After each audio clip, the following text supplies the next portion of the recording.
In 2005, a group of local activists recognized a needed presence at the Arizona Capitol to speak on behalf of its citizens to preserve our freedoms and created the Arizona Citizens Defense League. The AzCDL is made up of an all-volunteer, nonpartisan, dedicated group of men and women who work full-time testifying at committee hearings, monitoring floor votes, lobbying heavily on behalf of our more than 20,000 members. Between legislative sessions, we look for ways to improve existing laws and meet with legislators on proposed bills to provide valuable insight from the Arizona citizens' perspective to ensure that our freedoms and liberties are preserved. If you want to protect your right to keep and bear arms in Arizona, then you want to join the Arizona Citizens Defense League. All right, ladies and gentlemen, while we're on this break, we're going to take advantage of this moment and talk to one of my favorite people. I'm going to mess up your last name, but I'm going to go for it. Mike Infanzon. Infanzon. Infanzon. Okay, so it's the A. Okay, that's the part I got to work on. It's pronounced the way it's spelled.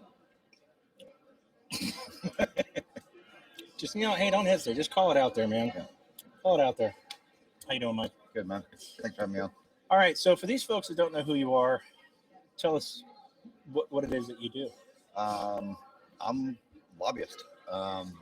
With all the bad connotations that go with it. When somebody asks me why or what I do for a living, I usually tell them I'm a political antagonist.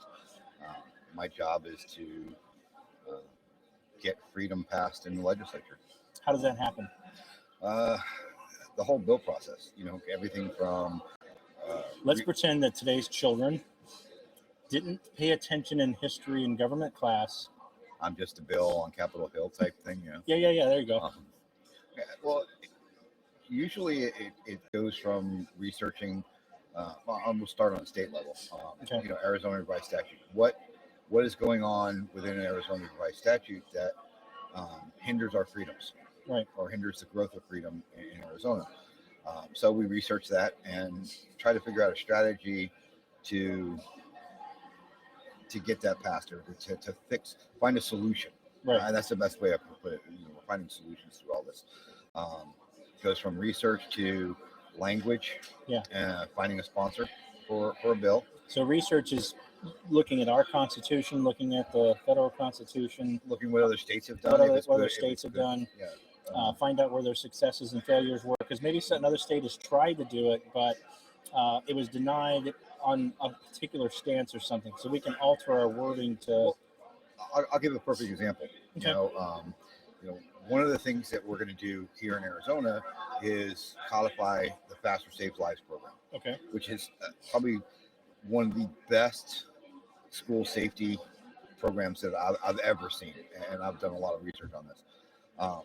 Ohio has had great legislation passed. Right. Florida's legislation for their Guardian program, which was their response to the Parkland shooting, is great legislation as well. So my job is we have Faster Saves Lives. We want that implemented in the state of Arizona. How do we get that done? Okay. So I looked at Ohio, looked at Florida, and which is the only two states that really allow this. And how do I merge those two to fit Arizona? Because I always tell everybody, Arizona is a different animal compared to everybody else in the country. We're Arizona for a reason. We live here for a reason. Yeah. I don't want to say this is the Wild West, but you come to Arizona and just don't mess with us. Yeah. Texas, don't mess with Texas. Nah, don't mess with Arizona. So I'm still working on it. Still haven't gotten it all together, but taking the best out of Ohio's legislation, the best out of Florida's, and merging those two and see where they sync up with our state constitution. Because that's the first and foremost, that anything that we do has to be constitutional. Okay. First and foremost. Well, then you can look at what it took to get it passed, what the arguments were, what their defense was of those arguments, etc. I mean, you're forming your battle plan essentially for that one piece, and then you have to find someone to sponsor it. Yes. Okay. So I liken it to, we're playing chess while everybody else is playing checkers. Okay. That's the best way I can put it. It's we need to be 5 steps ahead, and I agree. In a whole different game. I agree. So what's the name of your organization? I'm the managing partner for Epic Policy Group. Okay. I'm a life member of AzCDL. Okay. I'm a member of multi state organizations for motorcycle rights, firearms rights and protections. Yeah. So it's free. It's all about freedom. You know. Okay. Do you ever have anybody help you with your research? I have 2 employees. Okay. On staff, 2 associate lobbyists. I usually do most of the lobbying end of things. I like doing my own research for any legislation that I put through. I want to know what I'm talking about. Okay. I need to be. Well, that makes sense. I mean, I understand. I read a book and you read a book, and you told me like the synopsis of your book. You like having all the details like I do. It's like that. Well, okay, that got me interested in the book, but I still want to read the military background thing. You know, it's like exactly. I want to know all the intricacies of everything, and I want to be the subject matter expert on it. If I have to stand in front of a committee or just an individual legislator and give them the elevator pitch on why this bill is good or bad, then I need to know everything from, okay, this is why it was written. Here's what our side wants. Mm-hmm. Here's what the other side is going to come back to. Here's our opponents. So I've been working with our former president who passed away, Dave Kopp, for a lot of years, and this is something I learned from him, 10 years ago, that if you go from the back end of things and you already know what others are going to say and who your opposition is, you go to the legislators and tell them, hey, this is what they're going to say. Yeah. This is who the opposition is going to be. Who's fighting against you. Yeah, because you fought those same people before. You've heard their arguments before. They usually have 1 or 2 catchphrases that they like to use. And so when you're doing battle with the same people all the time, you know where the direction they're going to lead. That's helpful. Yeah. There's also, when, like with football, okay, if a coach loses year after year after year, they change coach. Yeah. These organizations keep losing year after year after year to us, so they're changing coaches. It's not the same person that we fight against every year. The ACLU has had a different lobbyist every year for the last 5 years. Wow. Okay, because they keep losing. Yeah. So they have an infinite amount of income to pour into this stuff. Where's all this money coming from? That's the question I asked that I know you probably can't answer, but there's some big organizations out there that have big donors, and they just funnel this to your opposite lobbyists. And we see a lot of people show up to lobby against your stuff that are typically paid employees of some of those organizations. Even though they come out and say, hey, I'm just a volunteer. Yeah. And we know they're on payroll. Yeah. I have no idea. I would love to have that kind of funding for us. How many lobbyists, Pro 2A lobbyists, do we have working here in Arizona right now? Us. That's it? That's it. We need a bigger staff going on here. Well, I know I talked to Wynn and stuff like that because and some of the other representatives, and I've talked to some other guys, and they're like, look, there's only so many pieces of legislation that we can try and propose each year. So we rally the wagons, we talk about which ones are most important to us, and we all get on board to try and work on those specific ones because it is kind of a teamwork for that particular piece. So would having more lobbyists help? Not really. You have to have. One of the things that we did over the last couple of years, when Dave was getting sick, he kind of pushed me to the front because having one voice makes a difference. Sure. Okay, the one voice, one message, one narrative, one language type thing. So, I may explain something different than you. Yeah. So why would we want both of us talking? That makes sense. So, and that's kind of the way it is. Arizona Citizens Defense League is the gun lobbyist in the state. We're the gun lobbyist in the state of Arizona. So who else is going to step up? I mean, there are, GOA has lobbyists maybe come into this Capitol. NRA comes in every now and again. Usually for specific things that they share an interest in. Yeah, but they majority of the time defer to us because this is our state. This is our battleground, and we're the ones fighting. They're here for support. I'd almost say that it's kind of a good and a bad thing. Like there's other states that are in a more urgent crisis than Arizona generally has been, and so I know that those bigger organizations are going to want to focus a lot of their efforts in those states that have already lost so much ground. And I think that the NRA and GOA probably feel very comfortable that Arizona's got this. Well, we'll give them a call, make sure they're okay. But I love the NRA lobbyist. When he comes in, he always asks, "Well, what can we do for you? Let's take you out to lunch, things like that." Dan's a great guy. Dan Reed's a great guy. Okay. But there are other organizations that go into other states. If they were to come into Arizona and try to ride our coattails, they're only doing it to say, "Hey, we got to win in Arizona," which we've seen before when they weren't even here. Oh yeah, no, I remember hearing some stories about some of those organizations. Yeah. So who, and our members belong to all sorts of different groups. Which ones do you feel like genuinely care about Arizona and our gun rights?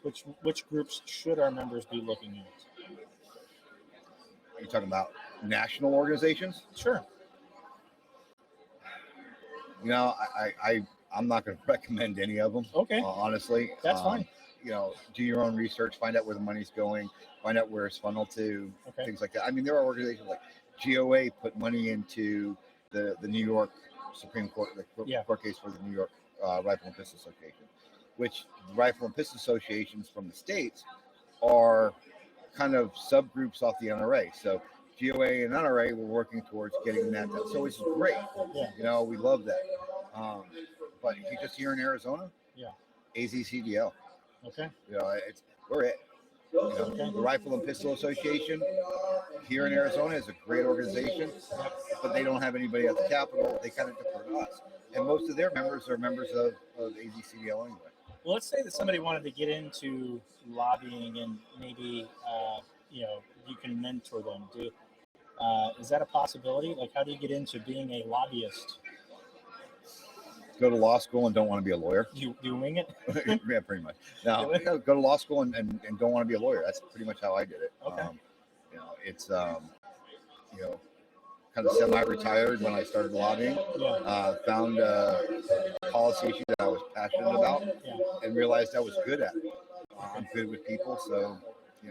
So maybe there's an attorney out there that's getting close to retirement who's done doing attorney stuff. Call me. And he loves guns and is interested in maybe learning this, and maybe he can help our own local Rifle and Pistol Association and lobby for them, so that we don't just have your voice but his voice as well. That'd be another great organization to help support, and so he can reach out to you. And how would he go about doing that? Go through the AzCDL. Okay. First, and I would try to vet somebody. Are you a member of AzCDL first? But it's epicpolicygroup.com. You just email me through the website there. Wonderful. And I don't know. I can't think of anything else to ask you. You're a fascinating person. You tell us about your career, where you started out, how you ended up here being a lobbyist. Your prior service, right? I spent 2 enlistments in the Marine Corps, combat veteran. Well, we won't hold that against you. Yeah, well, it's crayons. I ate the crayons. But went to college, finished college, and I was a pastor of a church for almost 10 years. Okay. Loved the freedom aspect of things. I got into politics before Y2K.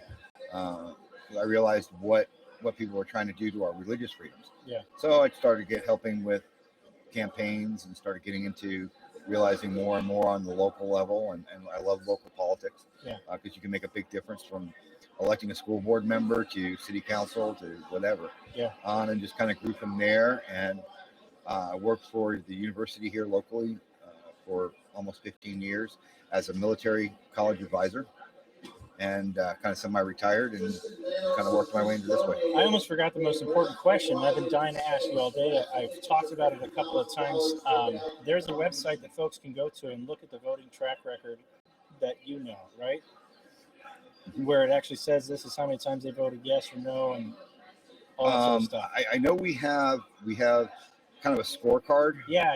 Okay. That's what I'm talking about. It's on the AzCDL website. It should be on the legislative page. Okay. On the website, and it should be. I put it together after this last session, but it tells you the bills that we were supporting, and fighting against, and where the different legislators voted. It's a great way to start doing your research on who to vote for November 8th. Yeah, because this election, in my humble opinion, this election is like super, super important. We have to take control of the House and the Senate. We need more seats than just one. We need to make sure we have the governorship. And alrighty, Where would we find this at on the website? I have no idea. I'm not the webmaster. Oh my goodness. My apologies. No, that's totally fine. So I'm gonna find this. I'm gonna make sure I find where the link's at. I'm gonna type the link into the description. Awesome. But Mike, it was good talking to you. I appreciate Thanks, you getting on here. We appreciate everything that you do for AzCDL. You know what? You have no idea how much I appreciate you and all the training that you do for folks. You know, even after 2 enlistments in the Marine Corps and expert in a pistol, I still couldn't hold a candle. So I need to come out and do some shooting with you. Anytime you want to go shooting, you just let me know. We'll throw you out there in the range. You'll have a blast. Cool. We can go down to South Phoenix. There's a range down there. There's a range down there. Yeah, we know about the range. So, all right, thanks, so it looks like it. Charles probably going to introduce the faster stuff. Yep. We'll jump over there, you guys. Here we go. Thanks.